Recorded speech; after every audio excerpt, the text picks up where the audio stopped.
here's an example of using differentials to find the error.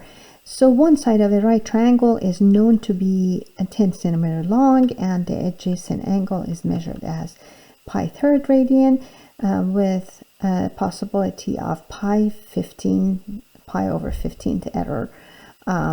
This is error. Use differentials to estimate the absolute and percentage error in computing the length of the hypotenuse of the triangle. So what happens with the error? Usually what you're measuring has some error in measurements, and then sometimes what you're measuring is not what you're trying to what you can measure is not what you're trying to measure. It's just an input of a function that the output of that you're trying to measure.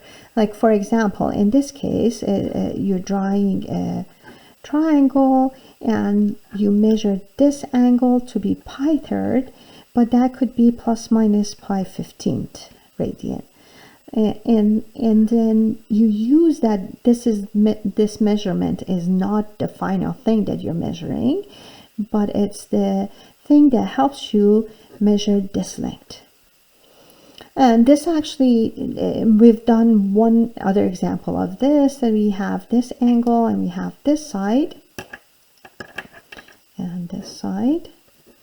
In this case, this side is going to be, the problem was telling us 10 centimeter.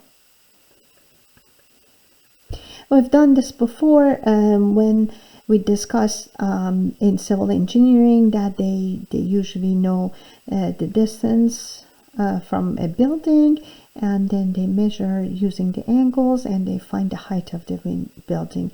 What is the error in the measurement there? And now in this case, it's one side of the triangle is given and accurately measured, but we want this other side of the triangle, and the other thing that we can measure is the angle, and we can, for whatever reason, we can measure that side, the hypotenuse side. And so we use this differentials to approximate the error in measurement if I measure the angle and find that. Now, again, let's remind ourselves, what's the linearization? Linearization just uses the equation of the tangent line, which is y minus f of a equal to f prime of a times x minus a. F prime of a is the slope of the tangent line at point A, and x minus a is delta x, and y minus f of a is df basically. And so that's the tangent line. We use it for linearization.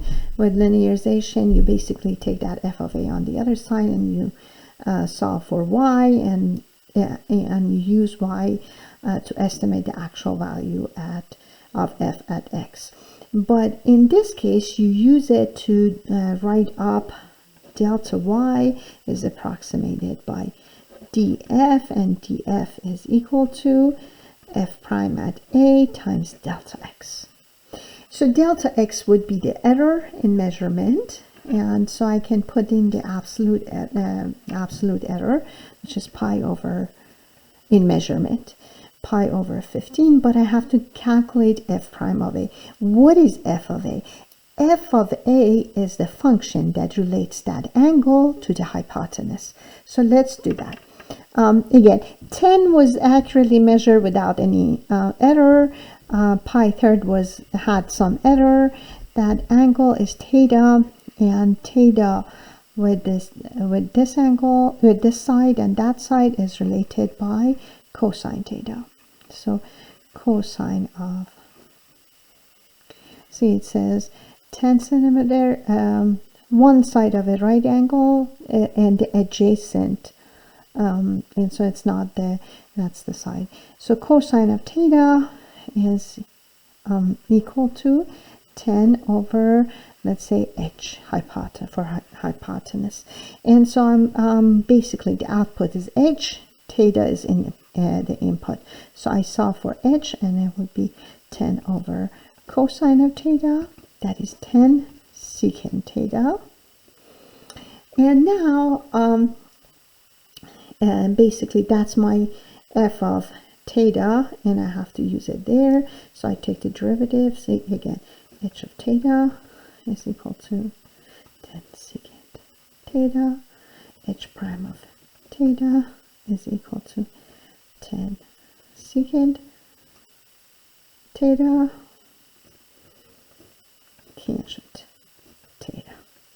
Okay, so I found the derivative here, and then I have to plug in theta is equal to pi third, and that would give me h prime at pi third is equal to 10 secant of pi third tan of pi third, and secant of pi third, which is 1 over cosine of pi third, is equal to 2. So this is equal to 10 times 2.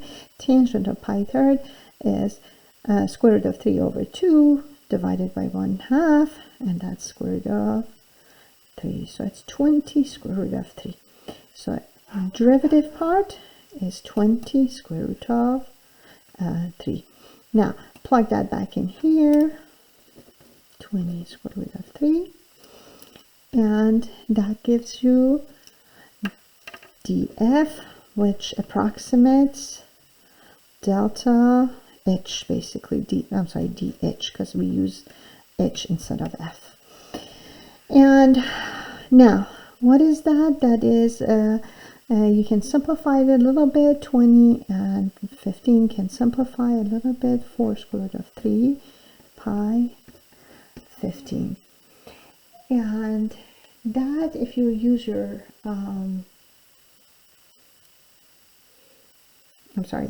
over 3,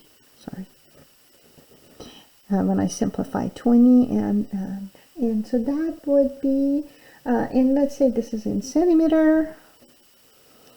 You can compute it by putting it into your calculator. This is the absolute error. Again, you had the plus minus 5 over 15 because it's the, and then you took the absolute value and you put it, it's going to be this value for it. I rewrite it again. Okay. Now, what is the percentage error? To find the percentage error, you have to find h at pi third. H at pi third is equal to 10 secant of pi third, and we just computed that would be 20. Now to find the percentage error, divide that by 20 and write it as in percentage, basically. And so dividing it like that, you get oh, I'm missing a pi here, sorry, pi. And you end up with 0.36 something, so it's about 36%.